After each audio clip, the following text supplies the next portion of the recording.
Hey guys, welcome to Relatable. Happy Tuesday. This episode is brought to you by our friends at Good Ranchers. American meat delivered right to your front door. Just go to goodranchers.com/Allie for a discount. That's goodranchers.com/Allie.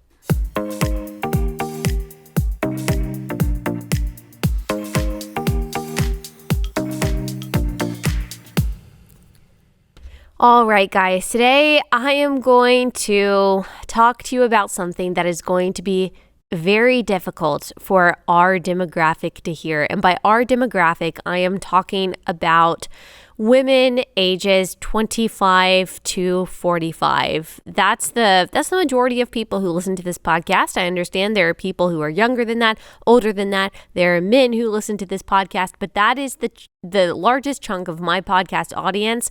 And we also happen to be the largest chunk of Target shoppers. And today we are going to talk about the absolutely disgusting display that Target has currently and will have for Pride Month. I'm not talking about your typical, rainbow shirts and things like that. I am talking about some really, really disturbing clothing items that are being advertised not just for adults but also for children. And this is it for me. Maybe I should have stopped shopping at Target a long time ago. I just realized that this shirt that I'm wearing is actually from Target, but from a long time ago.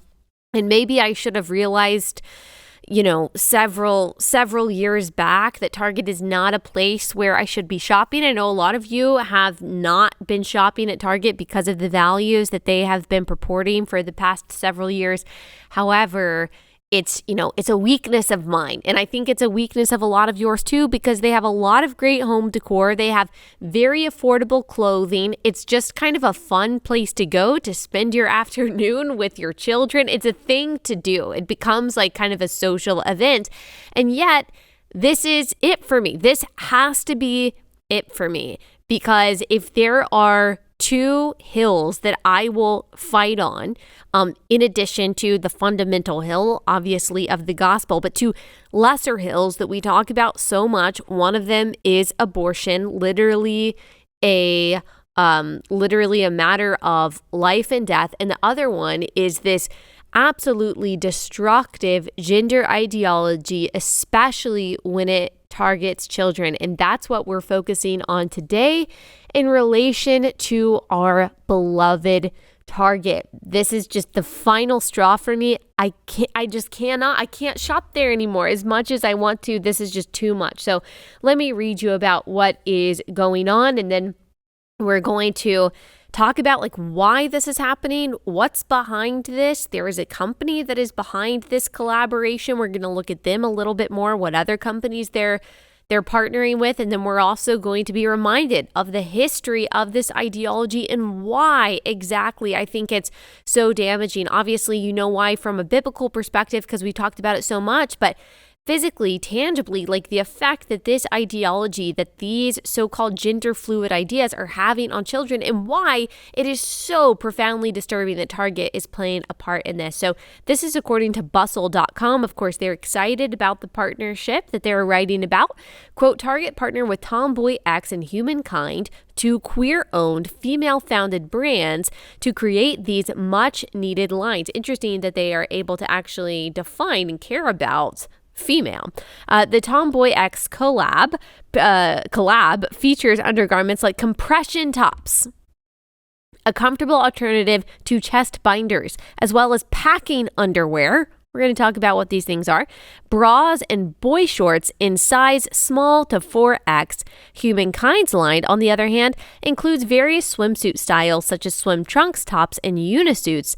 As binders and gender-affirming swimsuits are notoriously difficult to find, particularly in extended sizes, this accessible drop will make shopping for everyday garments much easier. So let's talk about what some of these things are. This is not, by the way, they're talking about this being like a pride line, but this is supposed to be trans inclusive. So people who believe that they are the opposite sex and want to present themselves as the opposite sex, these garments, and in particular undergarments, are for that purpose. So I'm going to put some of these items up on the screen if you are watching this on YouTube. If not, I will just describe them to you.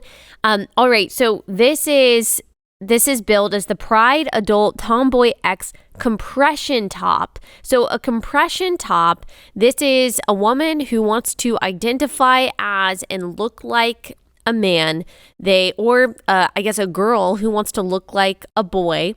They don't want their breasts to show. They want to look flat-chested like a boy. And so sometimes these women and girls who want to look like the opposite sex, they will actually bind their breasts. And so they will use different tools and material to try to bind their breasts down to their chest and make themselves look as flat as possible. But apparently an alternative to that is super, super tight compression tops that flatten your breasts so you don't actually have to do the physical wrapping. So in addition to just sounding really uncomfortable, any girl who has worn a sports bra that is too tight, you can imagine walking around like this all day it's really hard to breathe like that. It's really hard to move like that. It's really hard to function in a normal way when you are wearing something that doesn't fit you. So I can't imagine that this is actually comfortable. And it's not just that. There are actually side effects. There are actually physical issues and consequences that can come from binding and too tight compression. But first, let's just establish this is obvious wickedness, encouraging and commodifying the hatred of and manipulation of the female body is absolutely wicked. It's so ironic in an age where we are telling people to love yourself, to just accept yourself, that God made you perfect the way you are. Apparently that excludes your body. If your mind is confused, that's actually hatred. That's actually self-hatred of your body.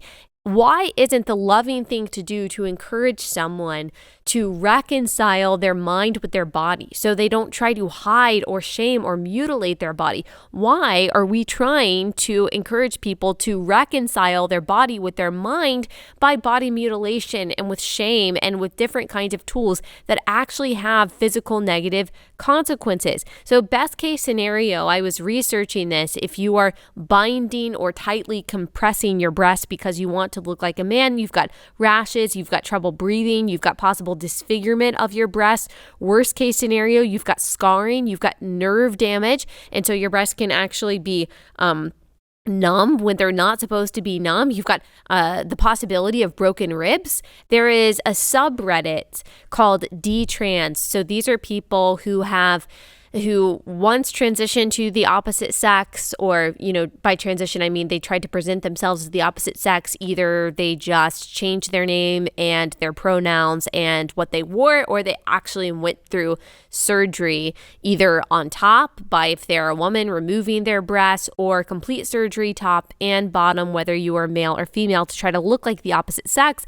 And these are people who typically really regret going through that transition and then detransitioned to their actual sex later on. And they are very honest about the struggles. They're very honest about just the manipulation and the lack of care that they received during the transition process most of the time.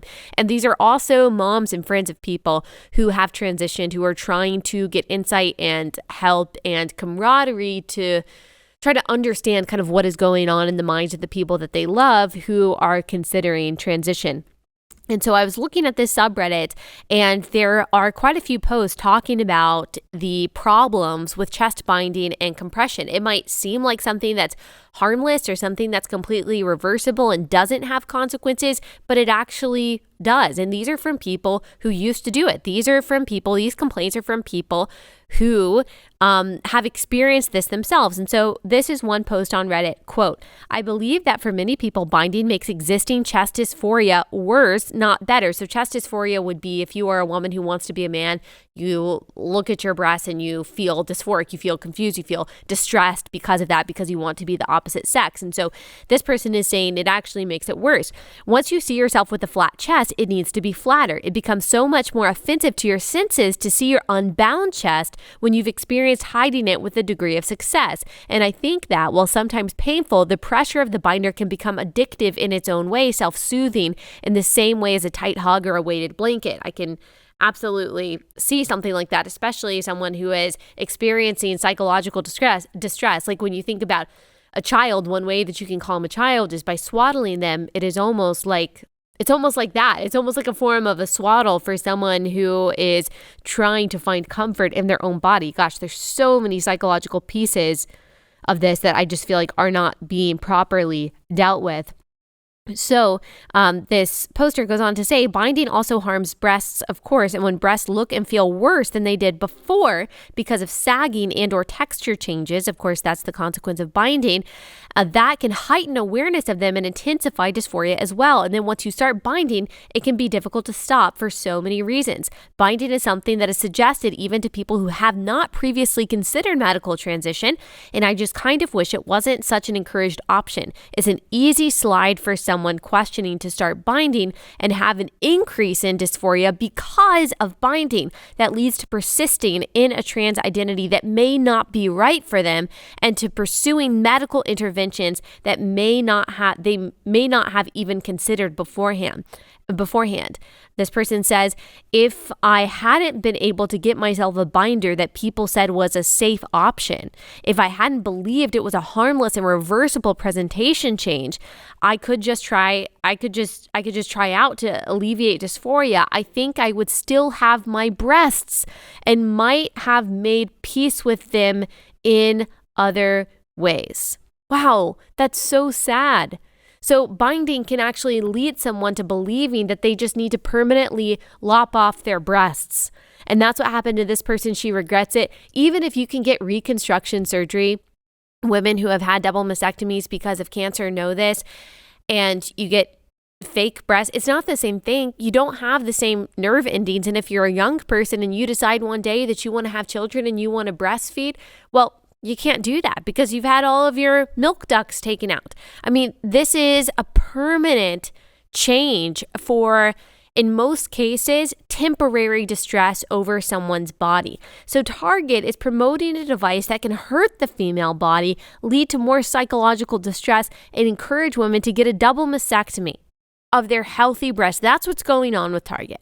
And there's more here, but first I just want to pause and tell you about our first sponsor for the day. And this sponsor is an awesome company. I just talked to them the other day. They are really, really dedicated to people's health. They are really dedicated to making sure that you are getting the proper multivitamins and in the way that is going to be most effective. More than 240 million Americans take supplements daily in pill form, but they typically don't get the results because these pills just are not dissolving the way that they are supposed to, and they're not absorbed by the body the way that they're supposed to because of all of the different filler and binding and glue ingredients that are in these capsules that are actually bad for your digestion. They can be bad for your body, and they can make it very difficult to actually get the nutrients from these multivitamins that you need, which is exactly why Healthy Cell uses microgel technology to deliver maximum absorption in their multivitamins. It has 165% more absorption than pills. It's without the binding glues and the fillers and the coatings that can irritate the lining of your stomach. It suspends soluble, ultra-absorbable nutrient particles inside a natural gel made of gut-healthy ingredients like soluble fiber, citrus pectin, acacia gum, and water. It does not contain artificial sweeteners, flavorings, or colorings. It's even non-GMO, gluten-free, and vegetarian. I'm super excited to try it. I like taking a multivitamin, but now knowing what's in it and knowing that it's not as effective as it could be, I'm really excited to try Healthy Gel, and I can't wait to tell you guys how I feel once I start taking it.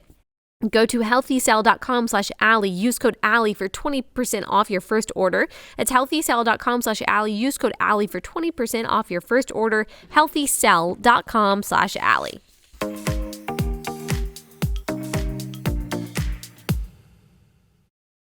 So this is from another user on the D-Trans subreddit that says, quote, I think about people in my past sometimes and I get so angry that they encourage me to mutate my body in order to fit some standard they set. The idea of being happy with their own bodies was so alien to them. I never even wanted to be a guy, but I was told that's what my feelings and my gender meant. I'm so tired of people acting like it's okay to strap down your chest for hours at any cost. Chest binding is self-harm. You are actually crushing all the structures inside and impeding circulation. I don't honestly believe there is any safe way to bind your chest. My chest is numb and gets sharp nerve pains. And so Target, a big box store, a clothing company is creating or is encouraging young women to bind their chest, to compress their chest in a way that could have very negative long-term consequences.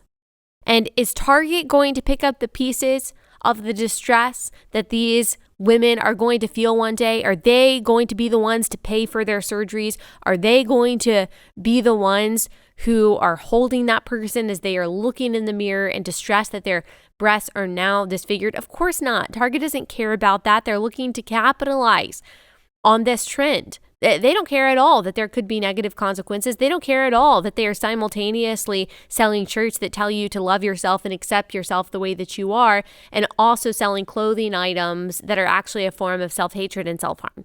They don't care. They're making money. That's what this is all about. This is evil. God made your body good. Your breasts are good. If you are a woman, your anatomy is good, no matter what gender you are. It is good to be a boy. It is good to be a girl. It is good to be a man. It is good to be a woman. These things are determined by your DNA at the point of conception. These things are determined by your biology. Your body tells you who you are. Your mind doesn't get to tell your body who it is. Your body actually tells your mind a big part of who you are. And shame on anyone who places any doubt in your mind about that or makes you feel ashamed of your body or confuses you or, God forbid, confuses a child about what it means to be male or female. Gender dysphoria is real. It's extremely rare, but in actuality, it is real. But widespread confusion that is masquerading as gender dysphoria because of the pervasive propaganda in media and in schools these days, that is also unfortunately real.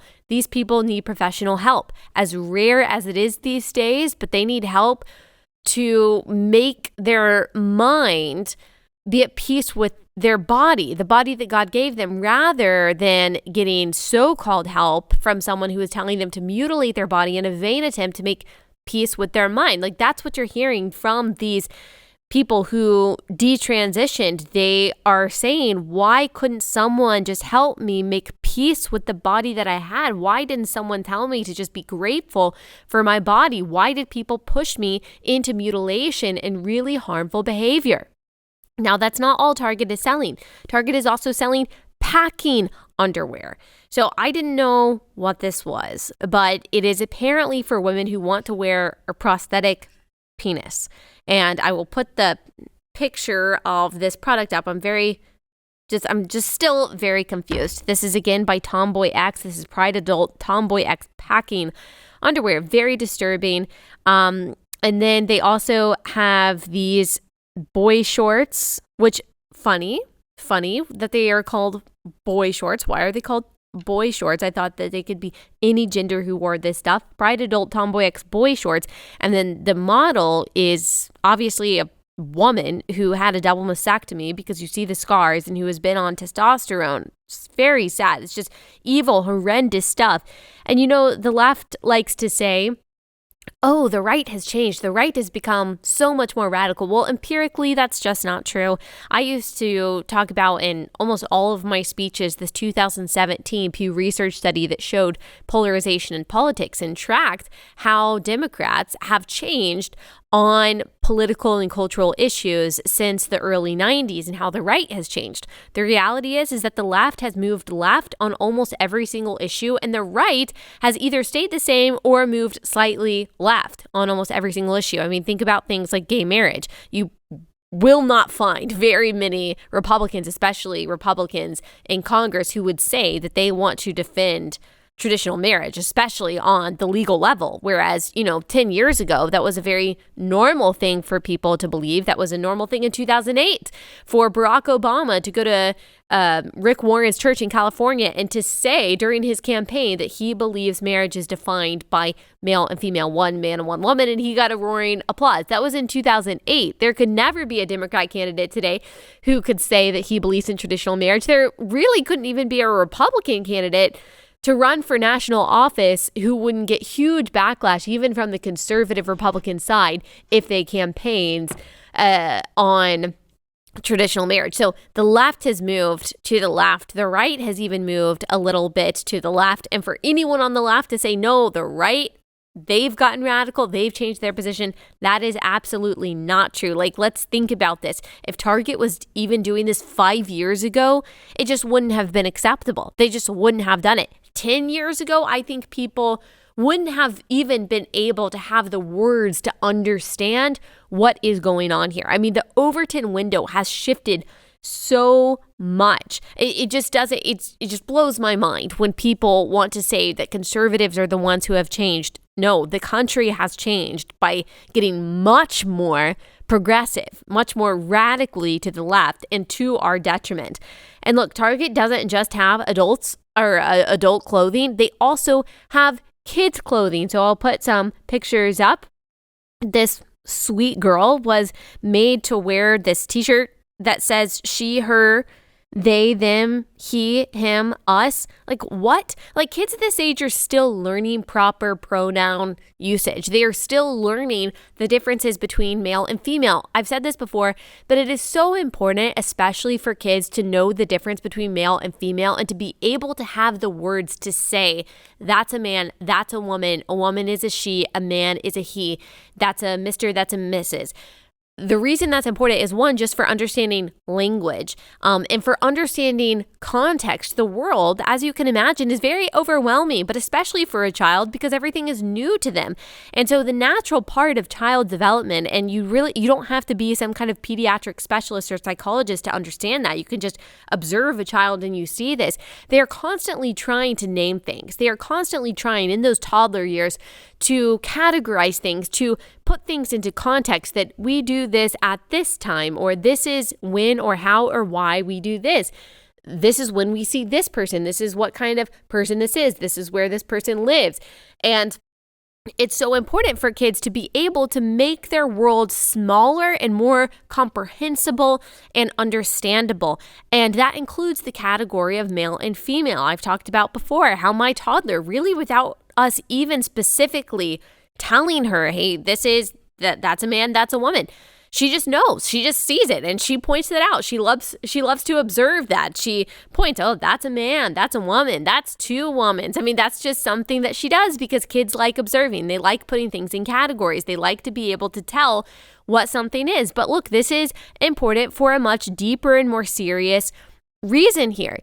It is important also for cases of sexual assault when it comes to children. A child needs to be able to describe the person who victimized them. They need to be able to, at a certain age, define body parts and assign those body parts to a particular gender. This is really important for when a kid is describing to a parent or to a caretaker what happened to them. What kind of person hurt you?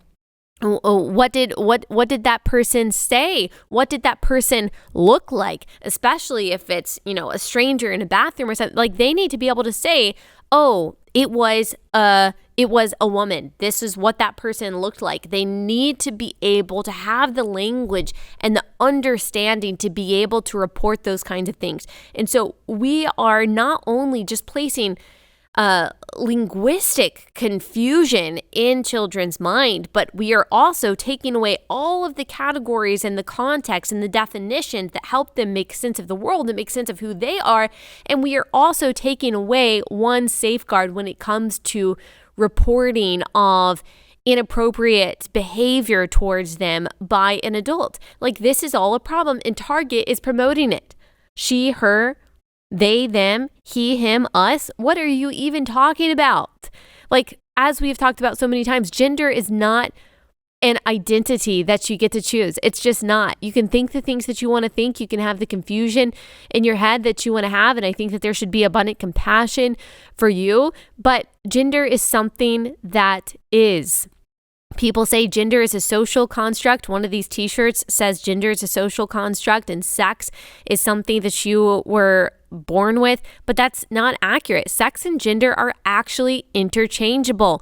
Gender, genetics. Gender is genetic. They got the first three words the same for a reason. Gender is in your DNA from the moment of conception. And from a biblical perspective, we see first chapter of the Bible, Genesis 1:27. God made them male and female. Male and female, he created them. In his image, we are created male and female. So being made in God's image is to be made male or female.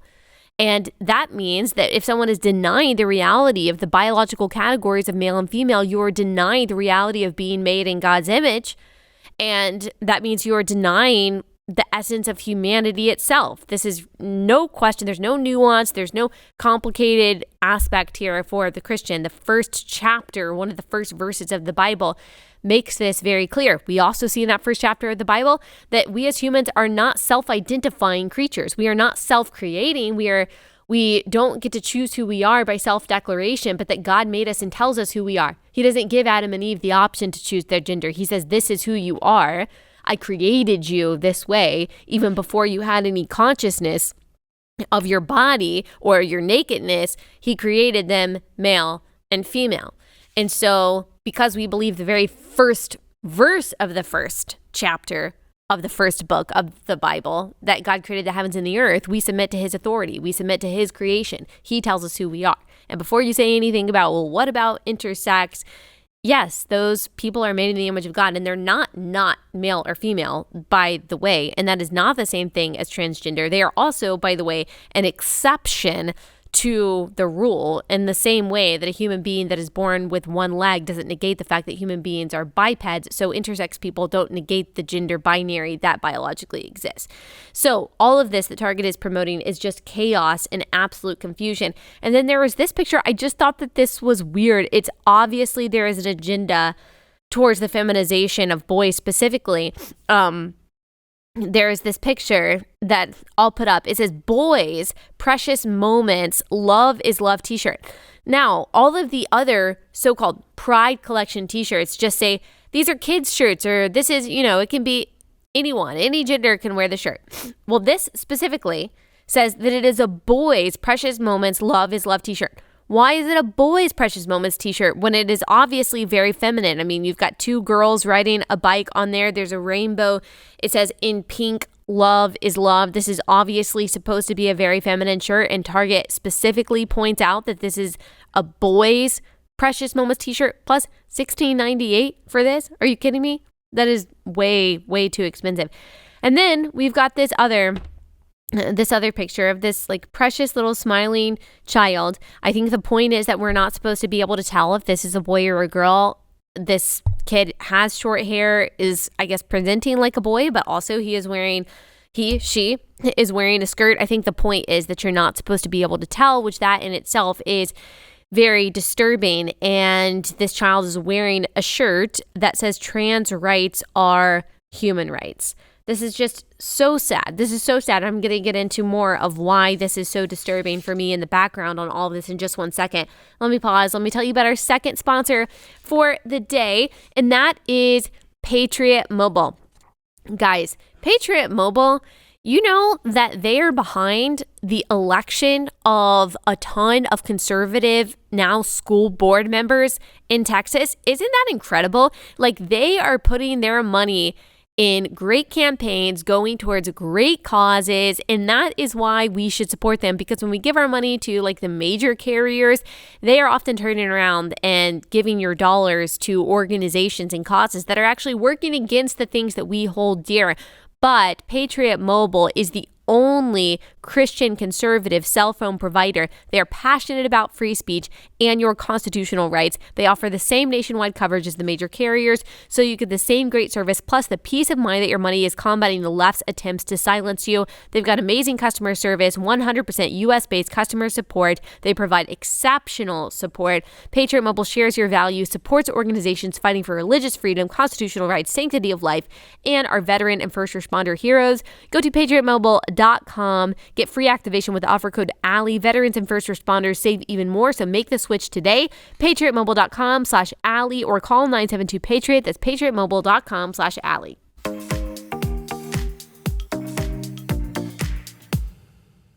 So this is all, as we said, very confusing for kids. This is the power of suggestion, as we've talked about before. This is a road towards depression and distress and body mutilation and sexual confusion that Target is helping put kids down. The power of suggestion is so strong. I saw this terrible video from Lips of TikTok, this teacher who says that she's a 4th grade teacher, and she said a lot of my students are queer because I am queer. Yeah, that is also why such a huge percentage of Generation Z now says they identify as LGBTQ. It's not because, society has become more accepting, so people who genuinely have this identities feel free to come out. It is actually because of the social contagion aspect of this, because it has become a trend, because they are seeing it on social media, because it is suggested to them. Especially for young kids, the power of suggestion is almost irresistible. When you have someone in authority that you are told that you have to please, that you have to obey, that you have to submit to, when that person suggests to a child who is so malleable, who is so immature, who is so emotional and naturally wants to please, that, hey, it's a possibility that you might be born in the wrong body, and if you are, we're going to clap for you and celebrate you and read books about other people who share your identity. Yeah, a lot of kids are going to latch on to that. And to anyone who says, oh, no, gender identity in kids and kids believing that they're the opposite gender, that's totally organic. That's totally something that's just happening to all of these kids. It's not, there's no social contagion here. I mean, you're out of your mind. And I honestly think that there is some predatory aspect to your thinking there. I just do. I know there was a whole debate about what grooming is and what's not grooming. I'm sorry, it is. It is a form of grooming to try to convince or to suggest to kids that they were born in the wrong body. And it's creepy as heck, because you are encouraging kids to think about their private parts and to think about private parts in general and what that means about their potential gender and sexual identity. You don't have a role as a teacher to play there. You just don't. And if you are having these conversations at all, but especially without the informed consent or presence of an adult, yeah, that's grooming. I'm sorry, it is. That's what it is. You can be offended by that. The Washington Post and the New York Times and Bustle and Huffington Post can all come to your defense and say it's really the right freaking out about this. That's the problem. That is grooming. I don't care. I don't care what you say. I'm going to keep calling it that because that's exactly what it is. And again, I want to ask this question.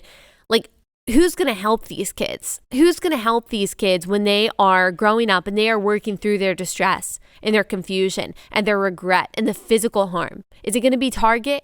Is it going to be these clothing brands? Is it going to be the teachers and the psychologists and the hormone doctors pushing this stuff? Is it going to be the politicians pushing this stuff that are going to be there to hold them when they are broken because of the crushing weight of this ideology and the confusion that it causes? No, none of those entities are going to care. It's going to be the parents. It's going to be the parents who were told to shut up. It's going to be the parents who were told that if they don't go along with this stuff, their child would kill themselves. Parents who are being bullied, who are being manipulated by that kind of rhetoric. They're being convinced by strangers at gender clinics and activists online that they don't know their child and that only these strangers know their child and they know what's best. And who is picking up the pieces when it's all said and done? The parents. And then the child who is dealing with all of this, who is put on puberty blockers, whose brain and whose body never normally developed. They are actually leaving their mental and physical growth stunted in a variety of ways because of puberty blockers that usually happen because they were suggested some form of confusion before they went through puberty. in a way, the people whose puberty is blocked using hormone blockers stay children forever. They are adolescent in a lot of ways forever. Their brain never goes through the proper natural transition into adulthood that puberty affords a person. It's not just physical, it's also mental, what your entire body goes through in puberty. And not only that, but these young people who go on puberty blockers are probably permanently sterile. Tell me, can you really consent when you are 10 years old, when you're going on puberty blockers, to not being able to have children one day when you're 25? Like, is your brain capable of making that decision? No. And again, do the doctors really care if these kids are unable to have children one day? No, it doesn't affect them. They're making unbelievable amounts of money. That's what this is all about. The pharmaceutical companies, these activist organizations, these stores like Target, these entertainment companies are all making so much money by capitalizing on this stuff. And who is left to suffer? Children. Children are always placed on the altar of adults' whims, on adults' desires. They are always, as we always say, the unconsenting subjects of progressive social experiments. And the people conducting the experiments are never the ones who have to deal with the consequences. It's not just lifelong sterility we're talking about when kids are pushed into this kind of stuff. It's not just the surgeries that these teens are undergoing, mastectomies, chemical castration as young as 14 and 15 years old, sometimes without parental consent. It's not just the permanent state of mental juvenility caused by the unnatural blocking of puberty. On top of all of that and more, a lot of these people are never going to be able to experience sexual pleasure. That's something that you see in the D-Trans Reddit, and something that was recently admitted by a person named Dr. Marcy Bowers. This is a man who has identified as a woman for a number of years after he fathered 3 children. I think he was like 40 years old when he decided he was going to be a woman. Dr. Bowers performs transgender surgeries even on teenagers. Bowers thinks that this is all great. He thinks it's an exciting thing, this kind of transition. He's all for it. All for puberty blockers for kids. He is extremely influential in this field, but he recently admitted in a talk at Duke that one problem with blocking puberty for boys at Tanner stage 2, which is about 11 and a half years old, one of the problems is that they will never, Dr. Bowers says, ever experience an orgasm.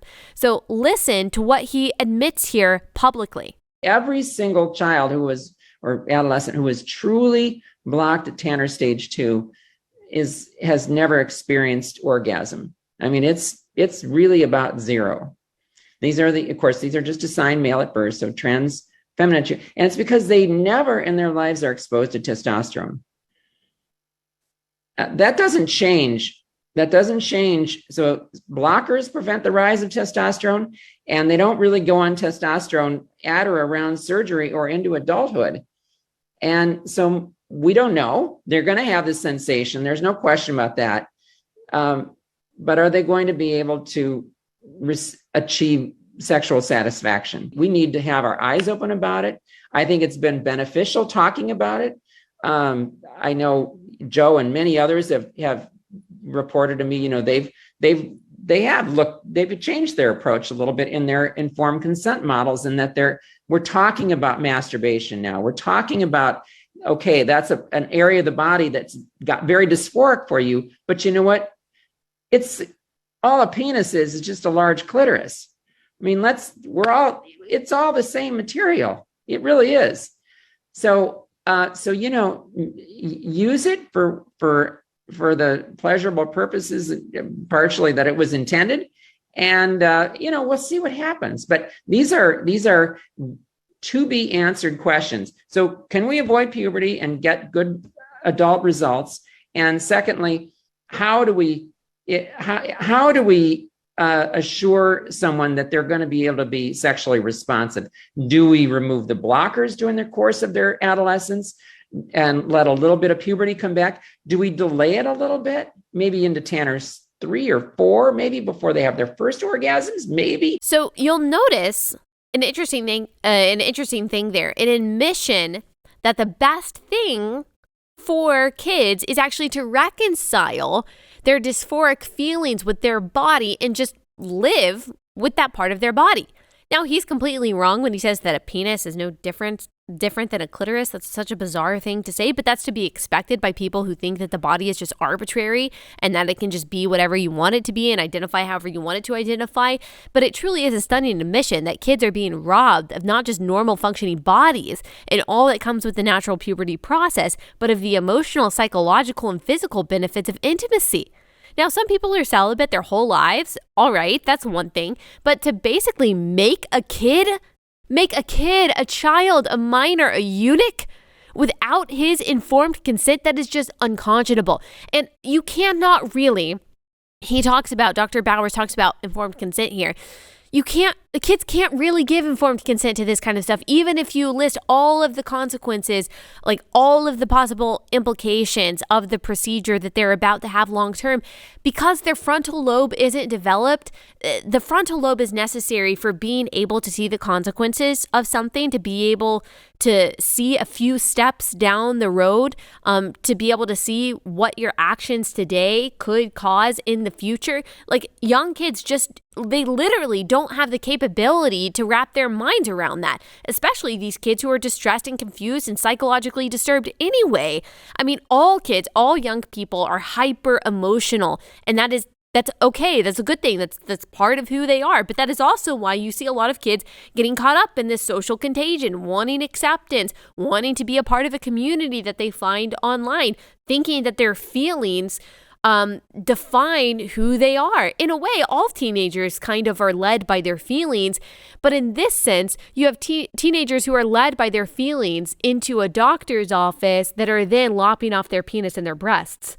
I mean, talk about long-term consequences. It is the adult's responsibility, the parent's responsibility, the doctor's responsibility to say, you know what?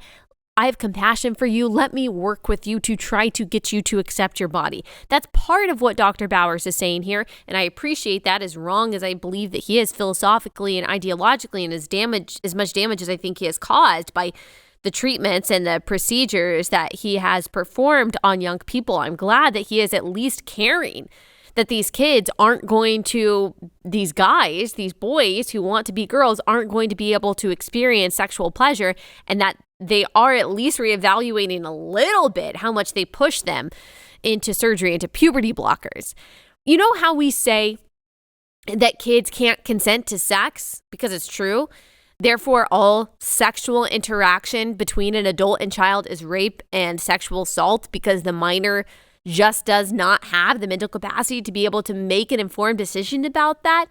Yeah, that also applies here. Like, duh. The only reason people want to say it doesn't apply is because it's unpopular to do so and because their mind is warped. And then there are also people with nefarious motivations to try to sexualize children and to say that children do have the capacity to consent to something like this because they also want to say that kids have the capacity to consent to adult-child sexual relationships. So there's just, no matter how you slice it, it's bad. No matter how you slice it, it's bad. I have no doubt that a lot of people in this industry and parents of these children are really well-meaning and really think that they are doing the right thing. But the fact of the matter is, again, who is left to pick up the pieces of this distress in the long run? It's not these psychologists and these doctors that are pushing this kind of thing. It's so unbelievably damaging individually for people, but also for society as a whole. Mental and moral anarchy, which I believe, have in our country now, it creates instability societally. Unstable societies don't last because we can't withstand opposition.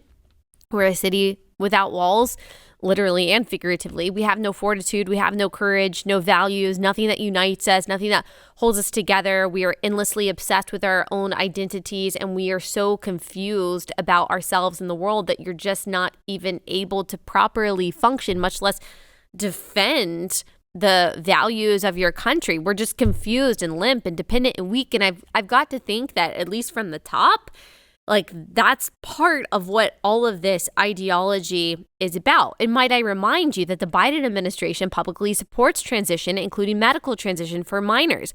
They published an info sheet on the Health and Human Services website, which I can link, just saying that medical transition for young people is something that is important, that it's, quote, gender affirming care. And they also lie and they say that something like puberty blockers is reversible. Puberty blockers are not reversible. They're not reversible. We just actually heard from a top transgender surgeon that it's not reversible. And then recently, the HHS Secretary, Rachel Levine, again, a man who identifies as a woman, said there is no argument among medical professionals about the importance of gender-affirming care. If that is true, it's just because the medical professionals who know better are scared of losing their job, so they won't say anything. I mean, that's the MO of tyrants, though. That's what they do. And of course, this is all just Orwellian newspeak. Gender-affirming care that actually changes the appearance of someone's gender. It's contradiction. It's the opposite is obviously true, and that is true of what of most of what progressives say. When they say something is democratic, it's actually authoritarian, and vice versa. When they're talking about women's rights, they're also including men in that. When they're talking about bodily autonomy, they're not talking about the bodily autonomy or the rights of the unborn child. And so almost everything they say is some kind of euphemism that actually means the opposite, and it is certainly true here. Now, the organization that is behind this, before we get into a little bit more of the background and all of this, the organization that seems to be behind this is Fluid, PHLUID. They've got a shirt on the Target website that says gender is a social construct, and the trans rights or human rights kids shirt also is by Fluid, PHLUID. Their website says that Get Fluid is the leading resource to corporations of every industry and each size for achieving deep issue awareness, competence, and authentic engagement with our community. Again, euphemism. We are not a one-size-fits-all model as we create programs unique to your company. We meet you where you are on your journey towards inclusion. Another euphemism that, of course, means that you have to define male and female simply as someone's feelings. And in that case, the people who lose, once again, are children and also women who are then forced to share private spaces with men who simply say that they're women. That puts women at risk.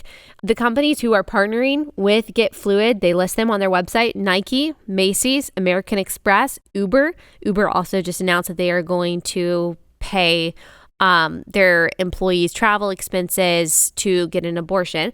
Mattel, Tapestry, HBO, NRF, Joey, I don't know what some of these are, Accessories Council, Current, Elliott, Accenture, WWD, Equipment, Steve Madden, P&G, Showtime, Time Warner Cable, Primark, Lego, Diageo, Smirnoff, Saks Fifth Avenue, Nordstrom, Red Ventures, The Points Guy, Papa John's. We all know Papa John's is just trying to help their PR. Global Atlantic, Omnicom Group. So these are all people who are taking in this kind of extremely deleterious indoctrination from this organization, Get Fluid. All right, I want to talk a little bit more just about the behind, what is behind all this and the consequences of it in just 1 second. And again, why this is just so evil. Let me tell you about our last sponsor for the day. It's an amazing one. It is a way that you can contribute to the light in the midst of all of this darkness, and that is preborn. Throughout the world, the leading cause of death, you guys know this, is abortion. In the U.S., murder has become a wholesale business since Roe v. Wade, hopefully going to be overturned very soon. But in the last 50 years, America has killed over 63 million children. Nearly 25% of pregnant mothers do not choose life. That is why Preborn and Blaze Media are partnering to help rescue 50,000 babies from abortion this year. Preborn is the direct competition to Planned Parenthood, the largest provider of free ultrasounds in the United States. A woman is 80% more likely to choose life when she sees her baby on the ultrasound and hears the heartbeat. I mean, that is true informed consent, right? If you say that you're truly pro-choice, like, don't you want the woman to have all of the information possible? Don't you want her to be able to see what is actually about to be aborted? And certainly, if you're pro-life like me, you want the woman to see the humanity of the baby inside the womb. When the mother chooses life, Preborn provides maternity and baby clothes, diapers, car seats, counseling, and much more free of charge. Over the past 15 years, Preborn centers have counseled over 450,000 women considering abortion. 188,000 babies have been saved. Praise God. So will you help rescue babies' lives? To donate, dial pound 250, say keyword baby. That's pound 250, say keyword baby, or go to preborn.com/Allie. That's preborn.com/Allie.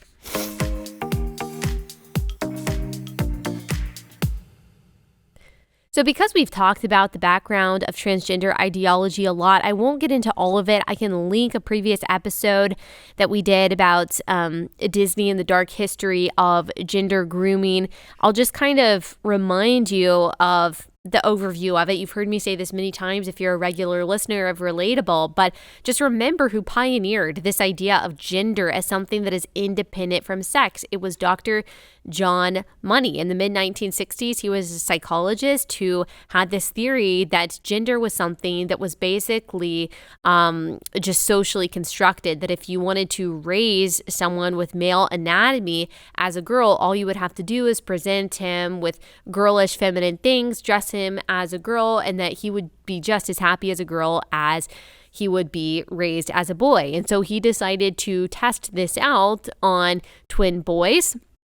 And in the 1960s, the Reimer twins, and there was a boy, David Reimer, who had a botched circumcision after he was born. And so Dr. John Money convinced the parents to raise David Reimer as a girl named Barbara. So cut off his penis, put him on hormones so that he grew breasts later on.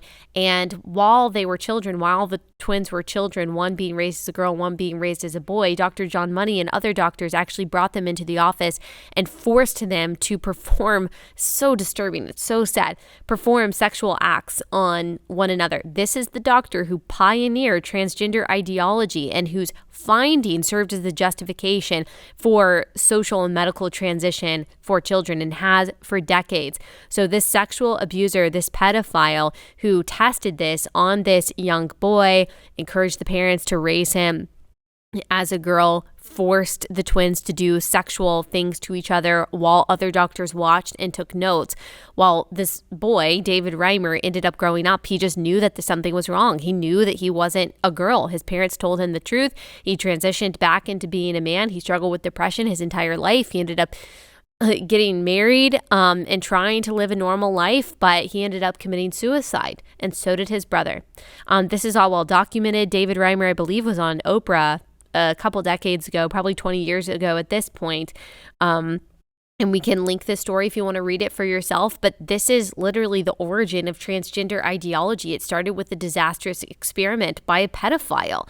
And then there is a history of this kind of gender grooming and this kind of this just strange and disturbing origin when you look at the person who created the transgender flag, which is something that we have talked about in the past as well.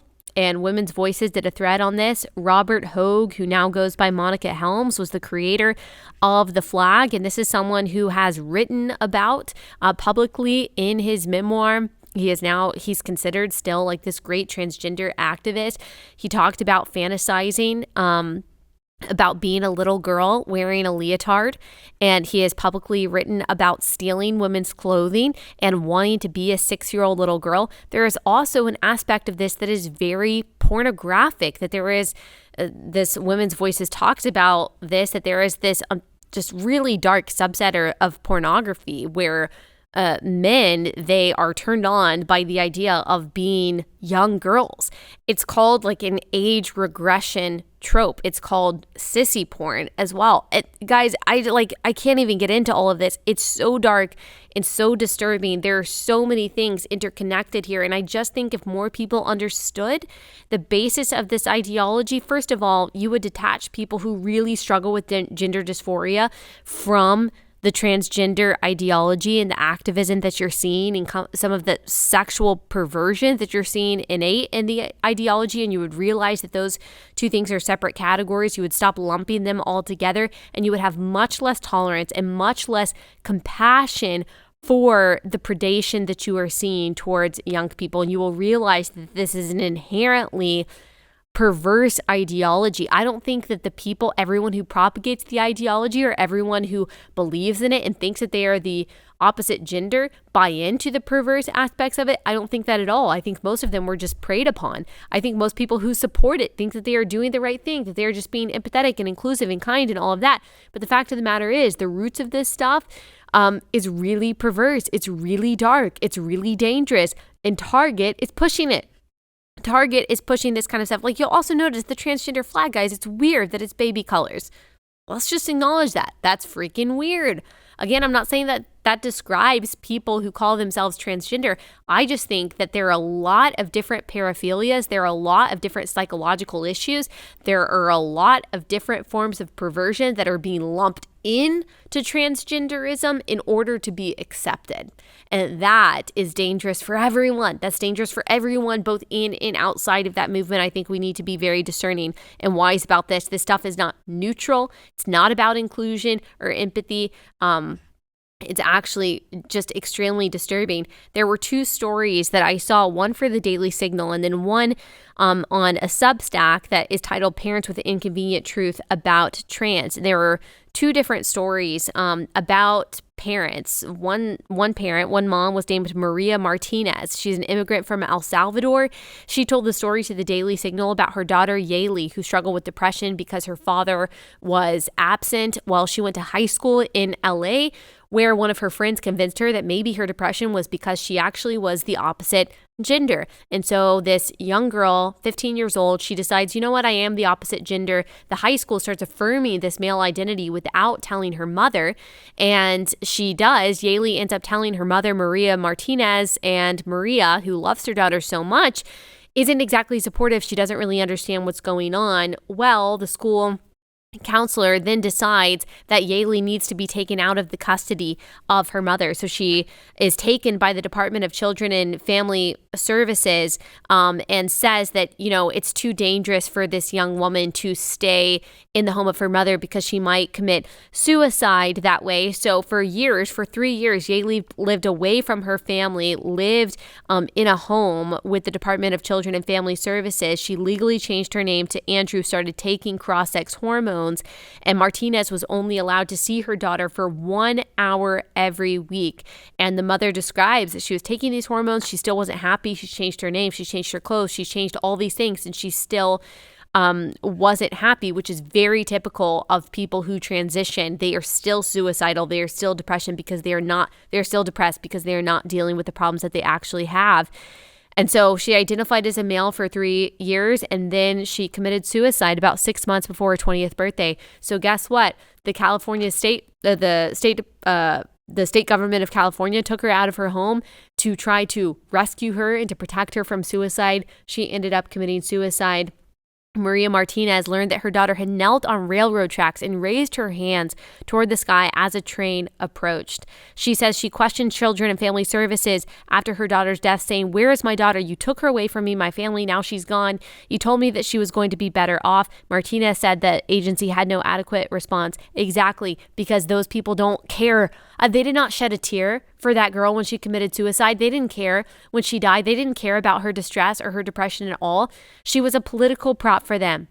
Who is left to bear the tragedy of this ideology? The children, the kids who are committing suicide because their depression isn't being properly dealt with. They're being treated for a dysphoria that in many cases they don't actually have, and it's not even treatment for dysphoria. And then the parents who are affected by this for the rest of their life, and they are not getting any sympathy from the Biden administration or these progressive governments. And then you've got this Substack, the saga of Sage, talks about this poor grandmother, these grandparents who had adopted their grandchild, become her parents when she was just 2 years old. Same kind of story. She got to high school. She was depressed. She started identifying as a boy. The school found out that the grandparents were not supportive of this new gender identity, so she was taken from their custody, put into a group home. Then she was sex trafficked at the age of 15. The mom/grandmother was not allowed by the state of Maryland to see her until a court date. She was then investigated for abuse, for calling her granddaughter she, her pronouns, and by her original name, Sage. Grandparents were charged with the abuse, and then Sage was put in a boys' home where she was then abused again. And then something else happens. Quote, after an investigation by both Maryland and Virginia DSS, the abuse charges were determined to be unfounded, but Sage was not allowed to come home. There was a political and gender agenda for a Maryland public defender with clearly no knowledge of trauma caused by sexual exploitation of a child who was kind of using Sage as his prop. She says a typical 14-year-old is already emotionally mature and struggles with many issues. And then Sage had additional issues on top of that. And then this trauma of being sex trafficked, she was even more vulnerable. And her grandparents, the only people that really cared about her, weren't even allowed to have access to her. And then she runs away from this boys' home where she was abused. To my horror, she ran away again, and this time she ended up in Texas. Quote, to my horror, the Maryland marshal found that Sage had been sent from Maryland to Dallas, Texas. And on January 24th, 2022, the Texas marshal, through the grace of God, found her in a locked room where once again, she had been abused by her predator. He had used her for pornography, sold her body for money, starved her, beat her, and drugged her. It was a true miracle she was found. So many children are never found, but her exploitation would never have happened in the first place if not for the intervention of the state of Maryland. Now Sage is in a residential therapeutic facility for the next 1 to 2 years, depending on how well she responds to the program. She will struggle with these consequences for the rest of her life. She is only 15 years old. She spent her 15th birthday, October 20th, in Maryland, and I was not even allowed to visit her. I cried all day that day. So this is what's happening. There is a nefarious network of organizations and corporations and state governments and the progressive federal government and all of these entities that are pharmaceutical companies, all that are working together to indoctrinate children with this kind of ideology, send them on a destructive path that makes them money, that makes them feel like they are being inclusive and virtuous, and it is destroying people's lives. It's destroying families because guess what? That's what we always say. Progressivism destroys. Progressive ideology destroys. It just tears apart. It just deconstructs. It doesn't have the ability. It's not in its nature to build anything back that is good. All of these euphemisms about inclusion and tolerance, they are actually just weapons in order to destroy people's lives, because it really goes back to the denial of Genesis 1. It really goes back to the denial of God's authority. It goes back to the denial of creation and the creation order.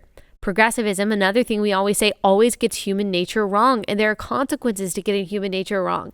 And Target is playing a part in all of this. It couldn't be more wicked. It really couldn't. The only thing as wicked that I can really think about is supporting something like sex trafficking or supporting something like abortion, which in a way, like, these companies are supporting the sex trafficking that is so pervasive when it comes to the predation in these communities, especially online. And all of these corporations have the audacity to turn around and wave their finger at you about issues of social and racial justice. Give me a break. This goes back to what we say, like the solution to all of this. It's so hard. It's so hard to not shop at Target and not shop at Amazon. Amazon is also paying for the abortions. Tesla is paying for the abortions of their employees. It's so hard not to support these companies, but it is possible. Man, I'm really going to try. It is really hard not to just like get on my Amazon app and order something quickly when I need it. I know it feels like we're never going to have anywhere to shop, and I'm not saying it's feasible every single time to resist shopping at these places and supporting these places, but I do think localization and trying to depend on one another and to try to depend on ourselves rather than these entities is a solution to all of this, and to try to just pray for the strength to not support the money that is going into these dark ideologies. As for Target, someone did tell me, I took a screenshot of this message, someone told me that she decided that she was going to call Target corporate. She said that she spoke to someone and reported the items, and she took everything down in that. She wrote everything down, and she gave me an email address to email to. So that's a possibility. If that's something that we want to do, if we want to call Target corporate, maybe it's not going to make a difference in that they're not going to take it down. Like, remember, Target also took Abigail Schreier's book about all of this down, Irreversible Damage, where she looks at the facts, at the studies that show that this really is a social contagion, especially for young girls. They took that down because one random Twitter user said that it hurt their feelings. And so I do think that it could be worth at least calling them or emailing them and saying, hey, you are a part of a destructive, predatory ideology that is hurting families and hurting children. They're not going to agree with you, but at least you're making your voice heard. I mean, it can't hurt. And so that's a possibility. We can raise a respectful ruckus here for a thing that matters. That's what I'm trying to do with this episode, is just inform you and let us just remember in all of this, as I remind you often, that God is totally and completely sovereign, and that the church, if we have any job, is to be a beacon for the gospel, which means being so clear on some of the core tenets of our faith, which we find in the first chapter of the Bible, that God made us male and female. God is love, 1 John 1:9, and that God who is love necessarily must, because he embodies love, do everything that he does and say everything that he says out of love, and that God who is love says that he made us male and female, and that our bodies are good. They're a part of our identity. We will actually be resurrected in our bodies, and it's not going to match the gender identity that you believe that you have in your head. It's going to match the body that God gave you here on earth. And so the body matters. Jesus obviously came as a man in the flesh. God cares about the body. He doesn't want body mutilation. I think that it breaks his heart. We should have compassion towards people experiencing these things, but not without holding fast to what is good and right and true. All right, that's all I got for you today. I know that was long and kind of hefty, but I think it's so important that we realize what's going on here. I will be back here tomorrow.